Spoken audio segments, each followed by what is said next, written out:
Hey everybody, it's Bust with Battles with Bust number 214, and today we're going to be doing battle with Yordles. And so, if you aren't quite familiar with the 319 patch, there were a handful of changes to the Yordles. Paparo the Great now lets you manifest a Yordle instead of just getting a random one. Swole Scout caught a rework to where he gets big stats if you have a bunch of Yordles on the board.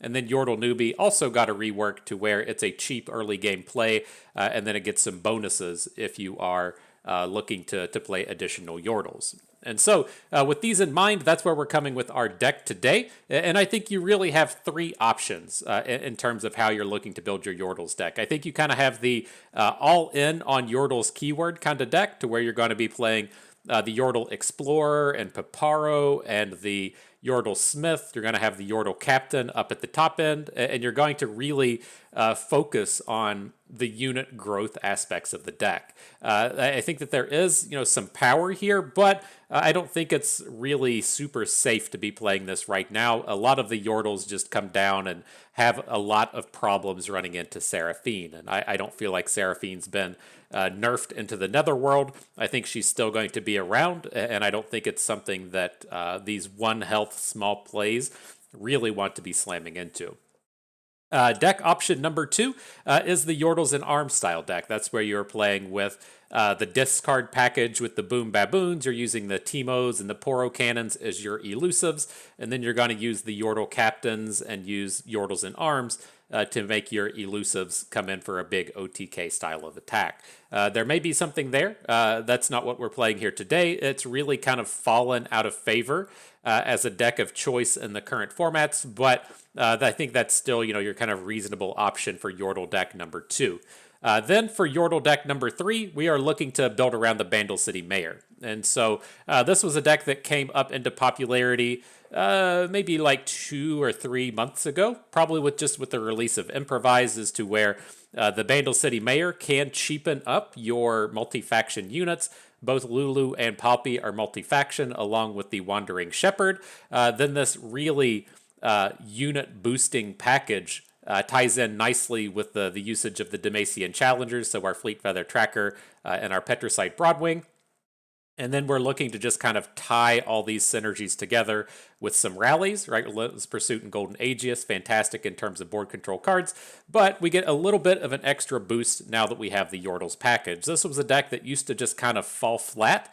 If your opponent was able to, say, like, Quietus your Broadwing, then you basically just lost the game because you fell too far behind.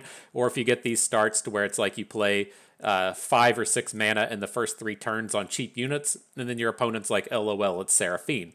You used to just kind of run out of stuff to do, but with the addition of Bandle City Mayor and Paparo the Great, we have some additional opportunities to generate cards, and then give us that little bit of extra push that we need to have things to do until we can pull off our rallies. Our rallies being a little bit worse now. Relentless Pursuit not giving +1/+1.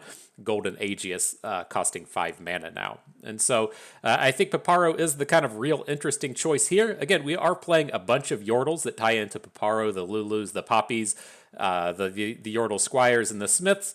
And then these cards also tie in nicely with the Bandle City Mayor. And so this is kind of your mid-rangey board control style of Yordle's deck. And so that's who we'll be doing battle with today. Ready to head on in. I checked the pay-to-win price. We're paid up. Everything in the deck is premium except Paparo. We got the skins onto Poppy. I haven't got the Star Guardian skin for Lulu. Unfortunately, we don't play tons and tons of Lulu. I feel like if you took the multi-faction out of her, so she was just Bandle City, we didn't have to feel like we were playing dirty Ionia cards. Then we might be more likely to play her. But that Ionia tag, it brings some pain to the Region Rearguard lovers of the world, and so it would probably be just a strict upgrade if they took the Ionia off of her. All right, though, into battle, going up against the Elusives deck, the Teemo Zoe. And here we need to find some challengers, and so I'm just going to take a full mulligan out of everything. We really need to be on board early and interacting with what our opponent is doing. So we didn't find anything here, but we still have a reasonable early curve. Again, like looking for a Fleet Feather Tracker or looking for a Petricite Broadwing. But it's not the biggest of deals. the value that they're getting out of the Zoe. They're just going to come in and try and kill us with elusive stats later on, and so not the biggest of problems right there. All right, but Bird doing his thing. He came in and boosted up Lulu. We can get, you know, a reasonable collection of dudes on board next turn, but this was pretty painful not having a 2-drop, or even a second 1-drop to try and punch in. But we do have enough rallies. Rallies and rallies for days. All right, Lulu, let's get those blocks in. And it's a little bit awkward with our Poppy today. She's smaller than Lulu. I guess Lulu can buff her up enough, but then we lose the bird in combat. All right, this is bad. That was a pretty good space to hit a scout hit a scout item onto Zoe.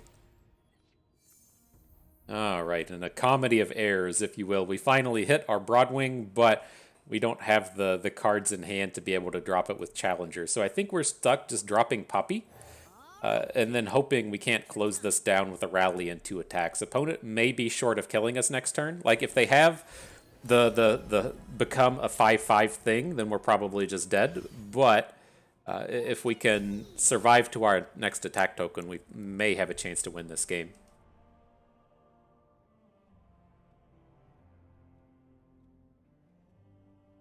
So you're saying there's a chance.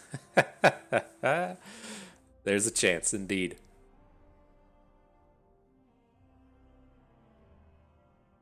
I mean, depending on how their hand looks and how slow they go, we might have the opportunities to get a rally in next turn. We'll have the mana to Broadwing plus rally, which may potentially be enough. But all right, if you're not familiar with these sequences, the combat stuff happens left to right, and so the Lulu makes Poppy a 4/4. Now both Lulu and Poppy are 4/4s. The Poppy ability goes to activate, and then grows all of our units. If you attacked with Poppy to the left, we wouldn't have grown Lulu there. Could have even been worse if we attacked with Lulu and then the bird and then the Poppy. Just don't grow anything. All right, so I'm a little worried here. We didn't pick up a like a sharp sight or any way to interact with these units, but it doesn't seem like he has the lethal.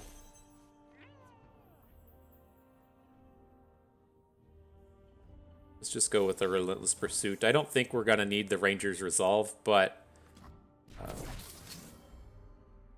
might as well save the protection up here. All right, let's see if he's got it. Got any combat tricks? Yeah, it's such a strange way to go about this, but sure. I guess this is a little safer in the face of a sharp sight. I don't know. It seems like you do way more damage doing the Zoe first. Anywho, you know, we tried. We took the mulligan looking for the challengers. Didn't find any. Didn't see any sharp sights across the game. Don't expect to win that one too frequently when the interactive cards we need just don't turn up.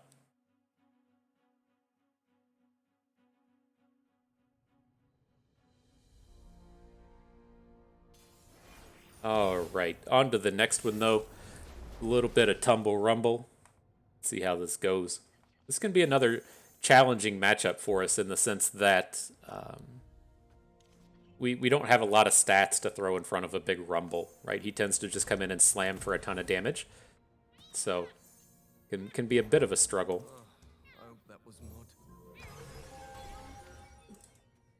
Finally, some action.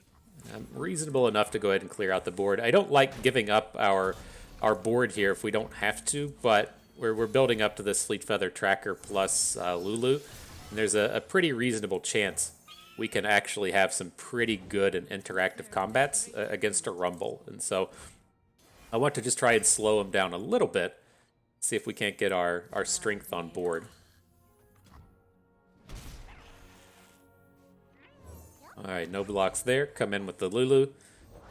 Demons walk among us, masquerading as men. Okay, So now, as we were talking about with the left to right style of attacks, if we want to get the Yordle Smith on board, we can attack with the Smith to the left. It's going to give himself and the bird challenger, or it's going to give them quick attack, I'm sorry, and then we can grow the bird with the Lulu and have her deal that 4 damage that we would need to, say, take down a Vayne.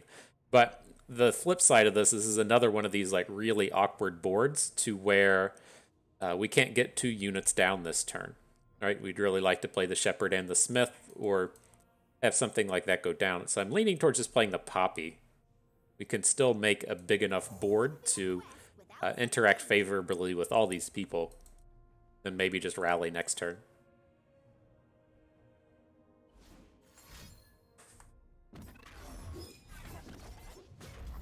Okay.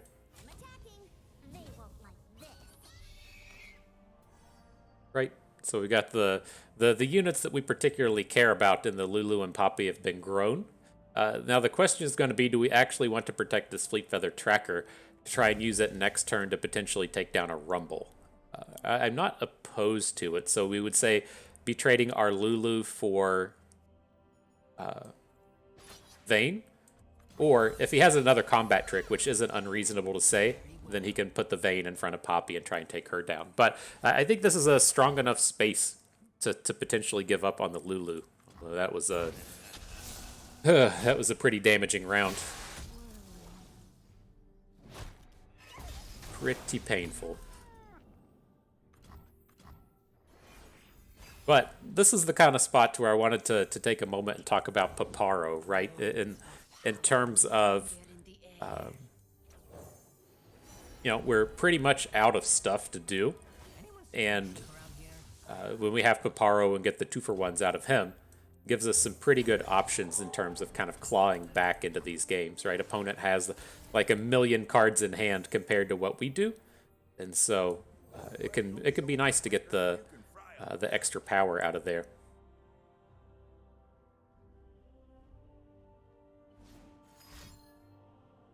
All right, opponent's got a Rumble. Just can't play it though. He's gonna get murdered. Well, what do we know? Does this indicate that he's probably just got another Whirling Death? He's got that 3 mana built up back at home. But the idea with our plays now, where we're able to put the shield onto the Broadwing. The Broadwing is going to get quick attack, and then we can try and quick attack down the Rumble. But I think we probably just want to send the bird into him. So we're going to have an attack like this.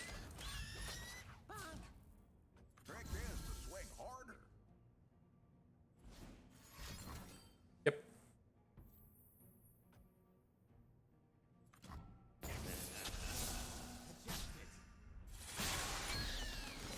So it's not horrible. At the end of the day, we still get to hang on to our Broadwing, and then we can look to barrier down Rumble next turn. Or to challenge down Rumble next turn. We'll give the barrier to the Broadwing and make an attack. Doesn't have Overwhelm yet, so we'll throw the bird or the Squire in front, make him play a Might or something. If he has the Might to go along with the Tumble, we've probably lost, but that was pretty promising, just taking a couple points of damage. We're getting hot, hot, hot. Pretty promising.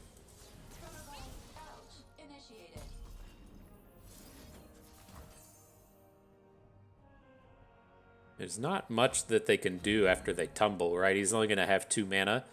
His interactivity is going to be pretty limited. I guess he could have a Condemn, which would just be a pure disaster. But outside of Condemn, I think we're okay.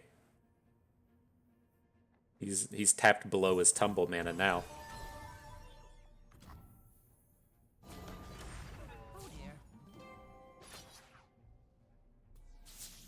Right, well, he's going to get a block on our Yordle Squire.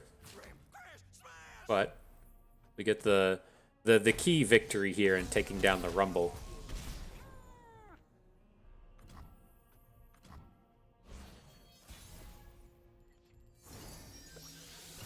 The backup Yordle Smith. Okay. Let's see what he can do. But see, this would be the spot to where something like Paparo would have been great, right? If we'd been able to play Paparo and then just pick up a fresh unit. It's lots of opportunity. All right, well, we've got the board, but if he's got another Rumble, we're definitely gonna be hurting.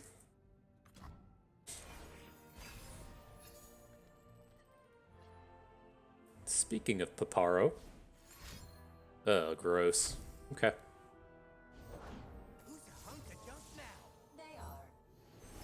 Okay, we'll just take the Chief Knack. We could go for Bandle City Mayor, I guess, but we would only be able to play a 3-drop off of him.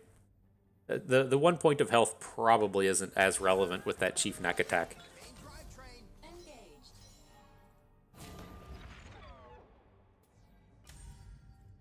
Doesn't have Overwhelm yet, so we can still just block with Bird.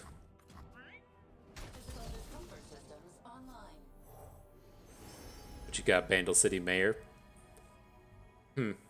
It's tough. We're gonna want to just open attack next turn. I don't think the Tenor of Terror is a real necessity, though. Like, the downside with the Tenor of Terror is we can't play it this turn, right? So we block Rumble, and then we can't just get it on board. To whereas with him having Vayne, he's gonna like tumble this turn, then immediately tumble next turn. I think we need to come in with an open attack. Looks like Tristy could use a good wash. Oh no, it's gonna be one cheaper though. I forgot about that. Okay. I think we're still okay, but it didn't play out exactly how I wanted. It still doesn't have Overwhelm. We don't have to worry about things like Cataclysm here. We'll try and get this on the open next turn.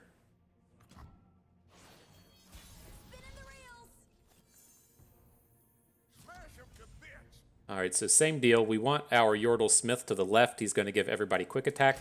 We can put Paparo after that to just straight up boost all of our Yordles. Looks like that's going to be enough for victory. Oof. GG. That was close. On to the next one.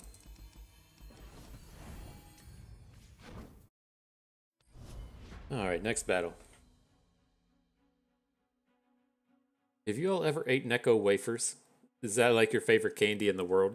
Like, I don't know what the deal is. Like, I think they're fantastic. It's one of the greatest ones ever made.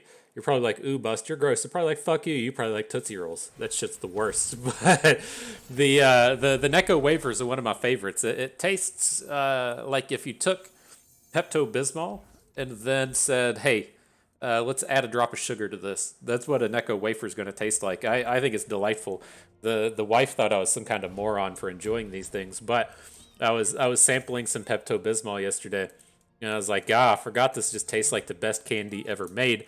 Where can you get this stuff anymore? I haven't seen it in a grocery store for like years. Like, I don't know. Maybe it's because I don't look out for it anymore, but I mean, it's probably literally been a decade since I've seen them, and then probably like 20 years since I've actually ate them. but I did go up and fire up the old Amazon.com and purchase some Necco wafers. They should be here tomorrow for me. I'm pretty excited about it. Now, the downside to trying to like order candy off of Amazon, it's a fucking hustle, right? I knew that there's always been people that get like the barcode scanners, and it's like you go to Walmart and you go to the toy section and you start scanning the barcodes, and then you try to determine if you can arbitrage the value, right? So they're selling a Star Wars Lego set at Target for like $20. It's selling for like $40 on Amazon. You buy it and go sell it on Amazon, right? But when it's like in terms of candy, it's such a fucking hustle. You can get like 8 pounds of stuff, or if you want to get like one roll, the price is just so absurdly jacked up that it's like, you're just getting hustled, but you can't do anything about it.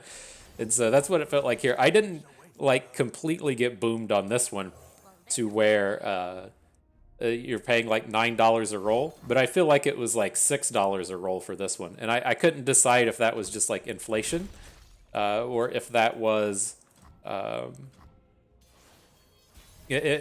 just kind of the going rate for the best candy ever made. And so we'll see. We'll see how I feel tomorrow, if I feel like I got my $6 well worth it. But It's a real worry and concern of mine that they're not going to be as good as they used to be. But here, this game, this felt like fairly obvious that he was getting ready to send a 1 damage ping at our Lulu. That's why you would just be putting drop the bomb directly onto her. And so I didn't want to just drop Poppy this round and have our Lulu get killed. We have a bit of time with this to where we can play a combat trick on Lulu this turn and then try and play Poppy next turn, have another combat trick to protect our Poppy with, and not have to take as much damage from these dum-dums. All right, and then so here, we're going to send the quick attack to the whole team with the Yordle Smith to the left. I kind of want our Broadwing to be the bigger unit here anyways, so that if it takes a point of damage, that it'll still be at 3 health at the end of the day.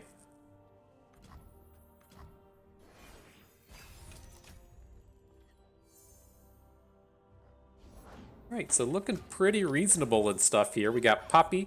We'll be ready to open attack next turn. And then, assuming our whole squad lives, we'll have the rally to attack with everybody again. Get those 1 damage pings out of here, bruh.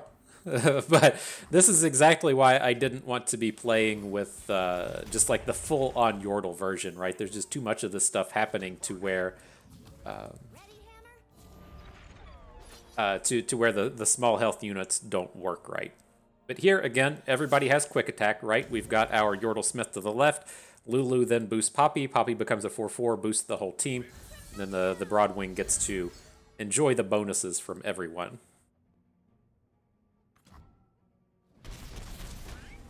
Good stuff. Straight murder mode, as many like to call it. Ripperino, friend.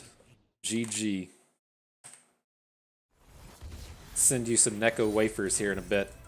But yeah, that's those things, man. Like, this has been like a real bummer of a Halloween. I know, like, I bitched about it a little bit earlier, you know, to give you a little insight into the life of Bust. Last year, I got sent to the grocery store to buy candy on like Halloween at 4 p.m. And it's like there's like 50 dudes that all had the same problem, to where the wife was like, we didn't get enough candy for the bowl. You better go buy some. And it's like, well, number one, there's going to be 1 million people. It's going to be fucking miserable. And then number two, all the good candy is going to be gone, right? You're just going to be getting like the shitty stuff. And like this is how you get people to fuck with your house, right? You come out here and you just deliver shitty candy. And so is what it is. You got to make everybody happy, right? And so I went and did it. But I said to myself, that's not what's going to happen this year. This year, we're gonna preemptively purchase good candy. So when the day rolls around, you just already got it. And so I purchased a bowl of the good candy. The wife kind of like preemptively gave it out. And so when it came to Halloween Day, like the bowl was like the bottom 25%, the good shit that I bought, and then the top half was just like fucking Tootsie Rolls and just real garbage. You get those things that are just like the orange wrappers. Yeah, just the pure trash that no one wants is what was turning up there. And I felt bad, man. I felt bad for the kids and stuff, having to roll up to our house and just see that horrible collection of candy that we offered up to them. And so I felt bad, but where that's kind of leading to is, you know, all that terrible candy's in there. None of it's Necco wafers. None of it. So I kind of remember getting it before, but not anymore. The other kind of real bummer to Halloween is, you know, the kids get to kind of pick and choose a little bit. You know, you take the candy, they run out and pick and choose from the bowl. You only take one piece, right? And then you have to look at it, so you get to, you know, kind of first dibs. Because you're the adult gets first dibs, right? And this year, like, his collection of candy was just trash. I don't know if, like, what his deal was. If he, like squirreled away the good stuff because he knew I was going to eat it, or what was happening there. But at the end of the day, it's going to be good for my waistline, I guess, because there's just no good candy to eat anymore. And I'm just out here suffering. But all right, reasonable enough board here. When you're up against Annie Gen, the most important thing you can be doing is having units to put on the board in the early game. You just have to stem the tide of the attacks that they're making, and then ideally you can get your board set up like this to where we're now just crushing everything that he's trying to put forward. And so I feel like we're in a pretty strong spot now. Anyone seen any sheep around here?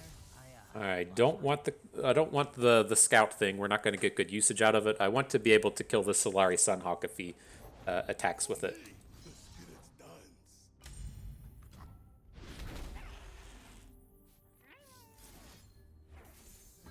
Okay, looks good to me. We'll take 1 damage from the Tusk Speaker. We can shut down the Sunhawk. Sounds like a good day. Oop.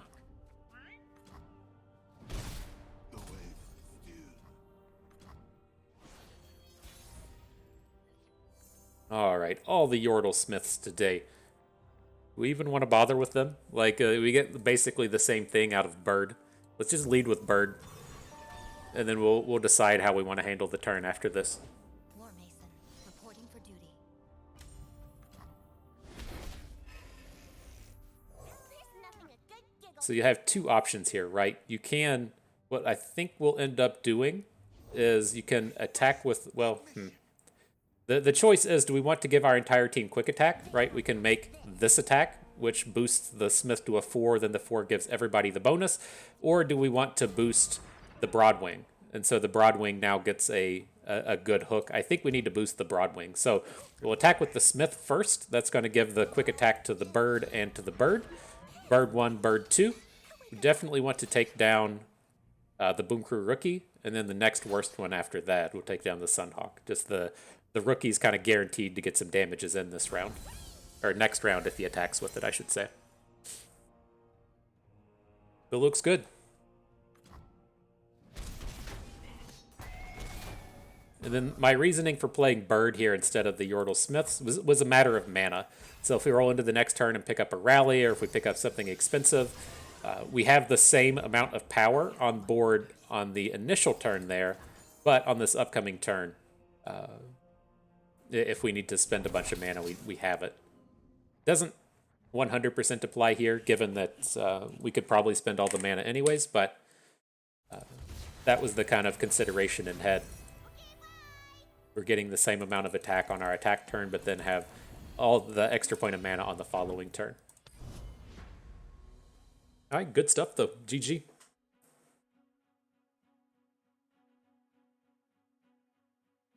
This has been exciting. I've been glad to get back into the game. We kind of just went through the motions last month. I was really unhappy with the patch and the state of the game.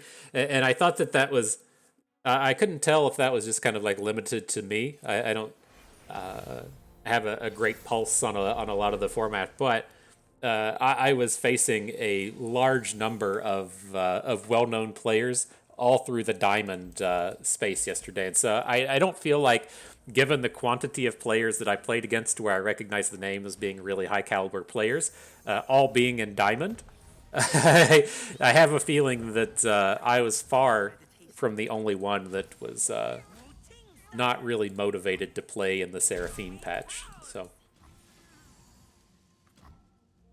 kind of is what it is. You know, you're going to have some ebb and flow and some ups and downs in terms of how the formats fall, and I feel like that was just kind of a negative format.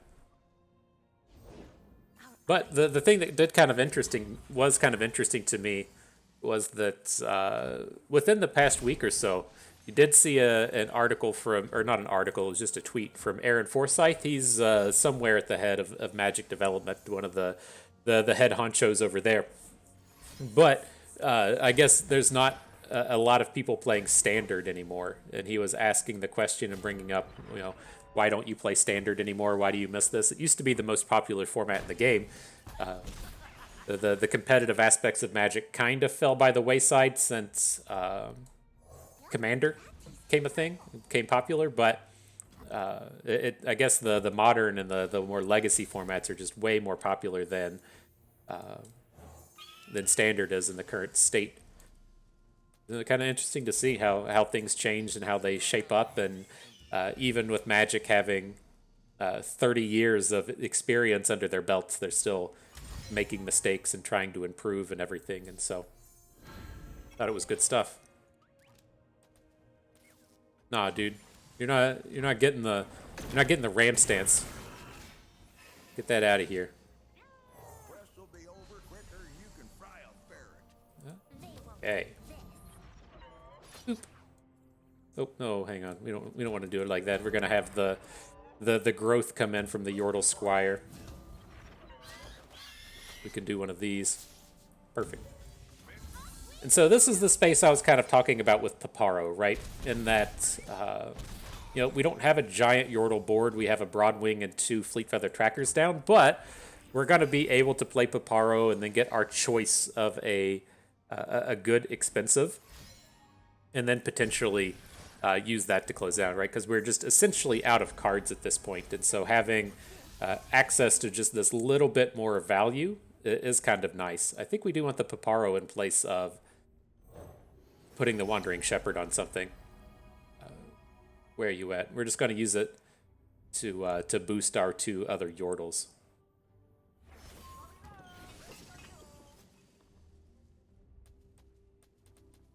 So, important thing to note now, the Shimon Wind does not have burst anymore. That got changed to focus. And so, on this upcoming turn, if he wanted to, say, attack with the Disciple here, send it back to hand, and then burst it into combat next turn, it's not a possibility anymore.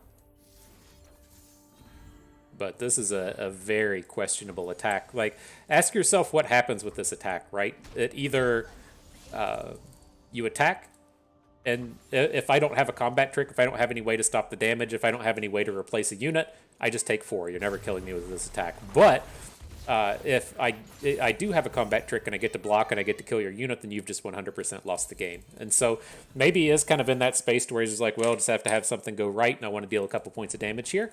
But that feels like, well, maybe I do like it more in that sense. I was going to say, from a kind of standard gameplay space, that's a horrible attack, right? Say the opponent wasn't going to be getting lethaled, but I guess that does potentially leave him in the space to where he attacks, he has the combat trick, kills one of our units, and then next turn can get 2 blocks and a healing potion or something, or a harsh winds or something, and maybe survive the round. So I take it back. I think that was probably a pretty agreeable attack. He's definitely in that space where something needs to go right, and if nothing goes right, then you're just going to lose the game anyways. And so I feel you. I feel you. Right. Next battle.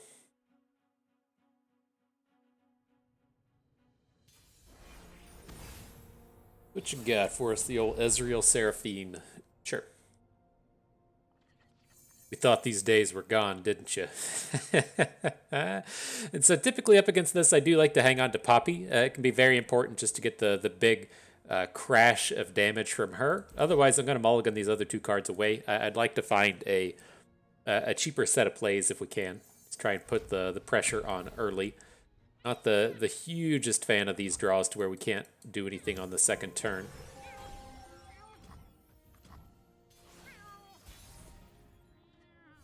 There we go.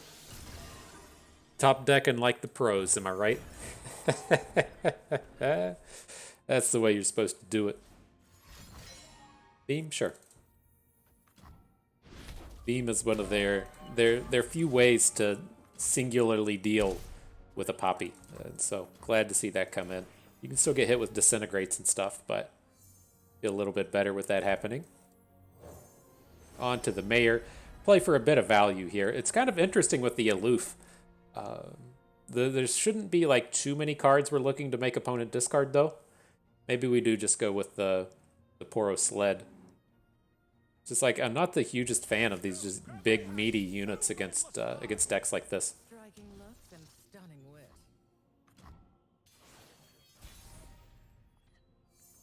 He hasn't done anything to make me feel different. We can still lead out with Bird. We can play all of our cards even with the Bird coming on the board. Then once opponent spends some mana, we can decide on who we want to play after. Like, realistically, he's not going to tap below 1 mana, and we're never going to get to attack with Poppy. But that's not to say that if he can set this up to where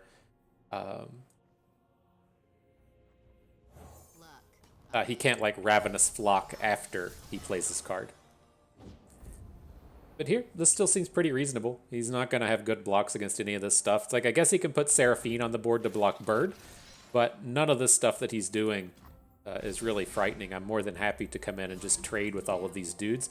Really surprised to see him like stun the Bandle City Mayor, right? On this board, you would realistically want to be blocking and trading against our best units. Has to just be a flock, right? Yeah, that's fine.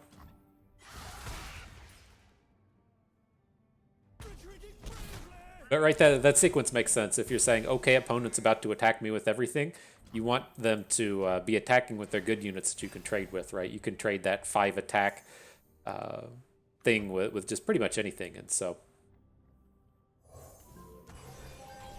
let's see what we can do here. Bookmaster coming in. Feels like the kind of space where we have to just drop Poppy. She can get taken down by a Disintegrate play, but I'm curious if people have kind of moved on from the kind of multi-copies of everything and are moving more towards leveling up Seraphine with the variety of cards. But we've got him down to 2. You know, that's hopefully enough to make some magic happen here.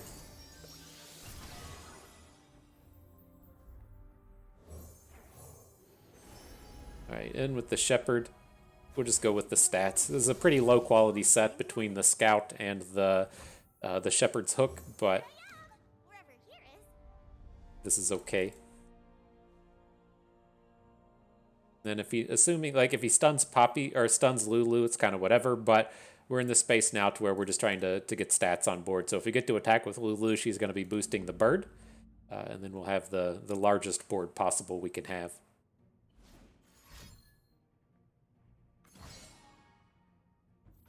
Okay. Interesting.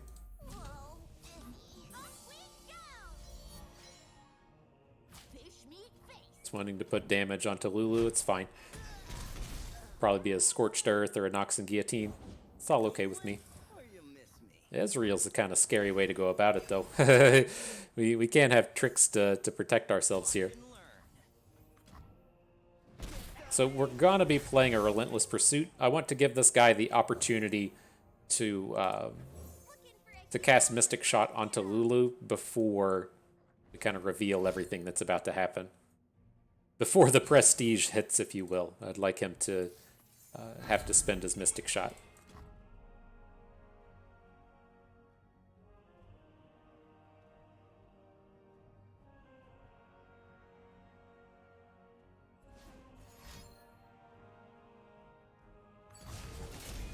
Second to Disintegrate? Sure. Alright, can't do anything about that.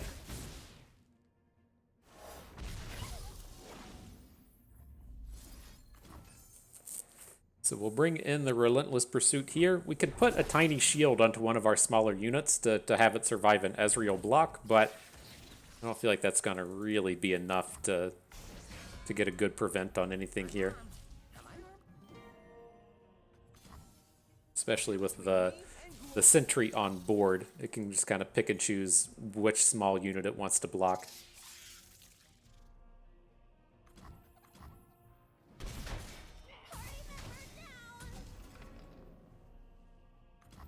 Alright, well, he's got his flipped Ezreal, but we have some big stats on board. Ooh, a Mayor? Thinking, like, do we want to just open attack? He has to do something about the open attack, right? I think we probably do. Then we're going to be following up with the Relentless Pursuit. It's just this play right here makes him get the Ezreal involved, to where if we start dropping Bandle City Mayors in the follow-up units, he may not immediately go for it.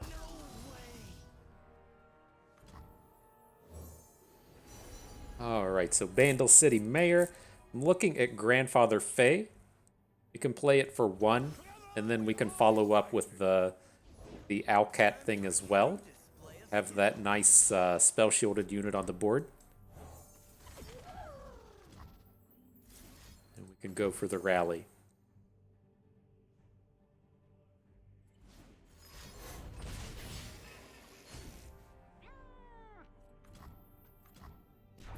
All right. I hope your one card is a good one. Could have been good, but not good enough. G.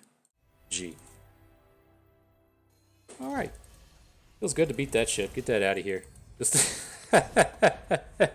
just remove it from the game. Oh, that time of the video where the cat just digs his legs into my claws, or digs his legs into my claws, a little backwards. His claws, my legs. That's what's happening here. Okay, though. Looks like a good start to me. We could look to, like, since we're going to be curving straight through, we could look to get rid of the Yordle Squire, but I like to hang on to it here, so if we have to just, like, pivot a little bit and get the Squire on board, then we have a little bit more options in terms of getting dudes on the board, getting stats on the board, and so we'll see how this plays out. So right on our next turn, if we'd say don't want to play Yordle Smith, we can play Yordle Squire and something else, and then follow up with Lulu on turn 3.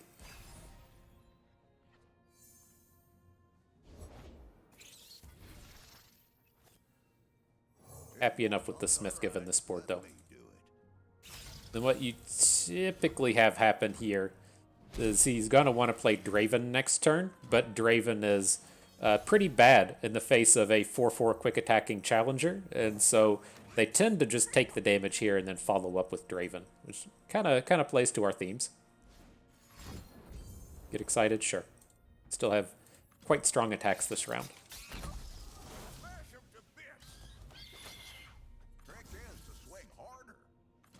Give me some of those tempos, please. Visit www.gimmesomempoplease.com. See what's there. It's probably a porn site. It's probably a porn site. This feels pretty terrible for opponent. Does not seem like the game is going as they intended. Got this from a side quest.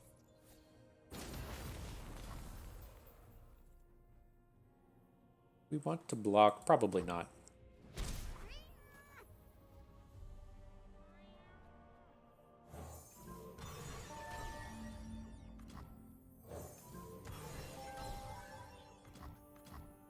Okay, then we'll get Poppy on board next turn. See if this isn't enough to end the game. Ooh, interesting. Both stats went on to the Wandering Shepherd. I find that hero. Interesting, I tell you. Oh, and he does nothing? Wow, okay. Well, that's enough to get the shutdown on his board. It looks like we can force the block out of the Spiderling. We're going to have to get the Tiny Spear down as well. I guess it has to just go on Poppy.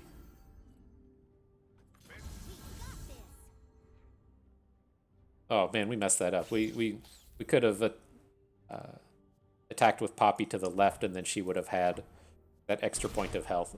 Or she would have had quick attack. It's probably still okay, but a little sloppy. You never know when these decks are going to be dropping Ravenous Flocks on you, or dropping Scorched Earths, or Nox and Guillotines, or whatever.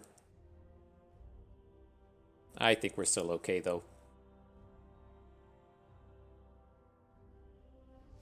GG. All right. The final battle is upon us. The last one, Battles with Bus 214, about to be in the books. Pretty close to hitting Masters. Might have the time to hit Masters before the next set of battles hit. We'll see. I told you, man, I've been playing the game again. Yeah. you get that Seraphine meta out of here, and I'm hyped. I got the wind back in my sails. I'm ready to battle. Okay, but Zoe Teemo again, our only loss from earlier. See if we can't get a little bit of vengeance. And so we'll hang on to the Yordle Smith and the Broadwing. I'd like to make sure that on turn 3, we're at least getting a good Broadwing attack in. And then again, we're going to try and find some cheap plays. Any 1-drop, any 2-drop we'll be happy with. Paparo and Lulu were fine.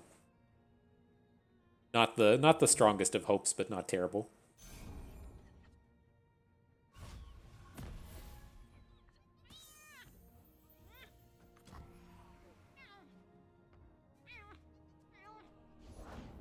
you got for us, bird? He's blockable. I did the mathematics on this one. Bird does not have elusive, and so we can indeed block bird.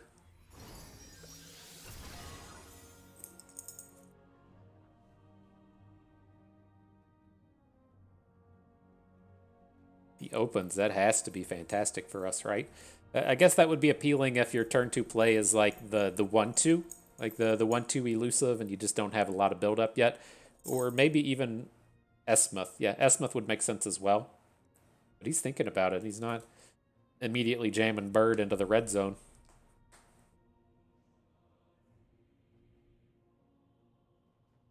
Getting some serious kitty scratches in though. You want to see the kitty? We'll get him up in here real quick. Says, "What up, internet? I'm not happy to be picked up like this." Poor guy. Poor guy. Thing he has to go through to get some quality pets. Interesting. What's the 1 mana play to take down our Broadwing? They don't play group shot, typically. There's no 1 mana combat tricks. I guess it could be a Purple Berry Shake.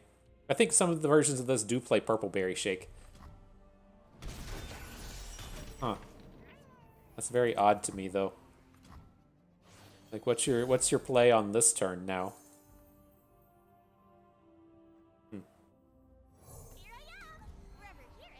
Well, our play is Lulu. We don't have the time to get the Mayor's End to drop her on the cheap, and I'd feel a lot better if our Broadwing was just a little bit bigger. So, I think she's a reasonable add. Pokey Stick makes sense. I was expecting it on the previous turn, but this is still okay. We would have ideally gotten a hook in on Zoe, but she's not presenting scary amounts of damage right now.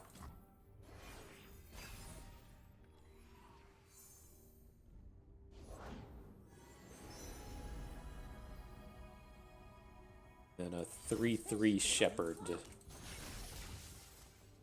That one's a little bit more unfortunate. I was hoping to do, say, like a Mayor and a Yordle Squire, but I don't think we're going to have the time. Let's give it a shot. Let's see what happens. Might just have to take the 3 from the Shepherd. Oh, no attacks. Okay. That works for me. So now do we want to drop the Mayor or drop Paparo? That's kind of interesting because we don't have any more plays to go with these. I think we want Paparo for the stats. Just pick up another Yordle Squire. It's the cheapest one. So if we want to now on this upcoming turn, instead of playing...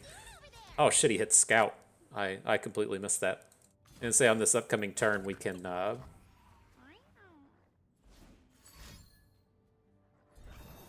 just play an additional unit instead of playing a Spear. This is fine.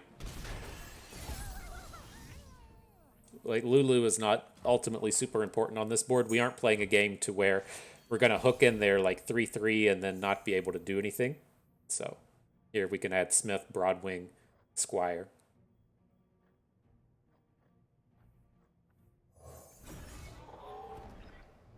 A little scary with him having star charts. Like, you can hit Equinox, you can hit a Crescent Strike, both of which are quite good here.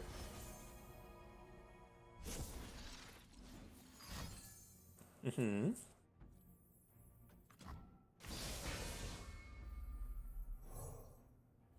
Looking for a hero for my hero. Quest will be over quicker than you can fry a ferret.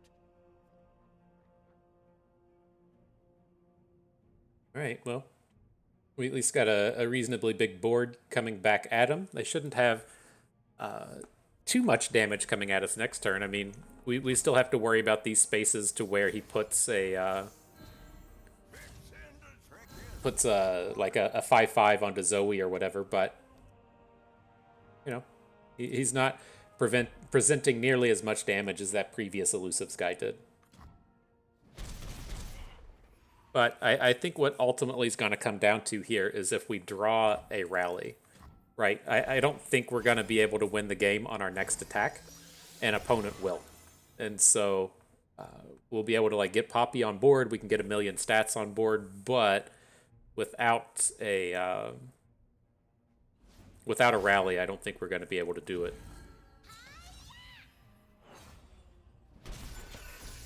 Let's see what the mayor turns up. We can play the mayor and then still play Poppy. I mean, maybe the Mecha Caster gets us close enough. Just come in for a literal million damage. maybe that's the way to do it. Give your other allies +2. Poppy gets them up to +3. We would need to hit for 5 damage twice, which is doable.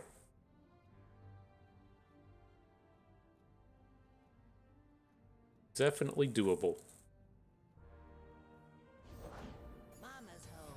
A little bit more challenging now. On it and on 'em.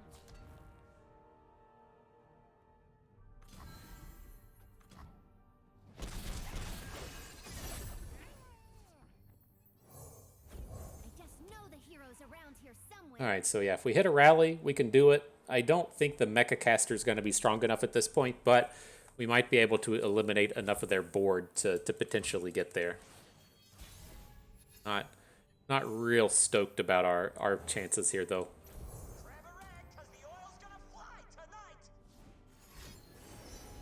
We just going to hit Crescent Strikes again? Why not? Why not?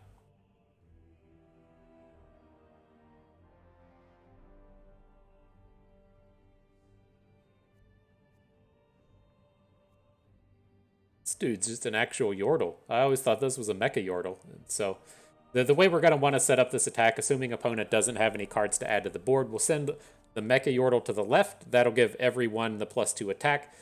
He doesn't give it to himself, so everyone will then be 4 attack except for the Yordle Smith. Poppy will then boost everybody that isn't the Yordle Smith, and then the Paparo at the end of the day will boost our remaining Yordles.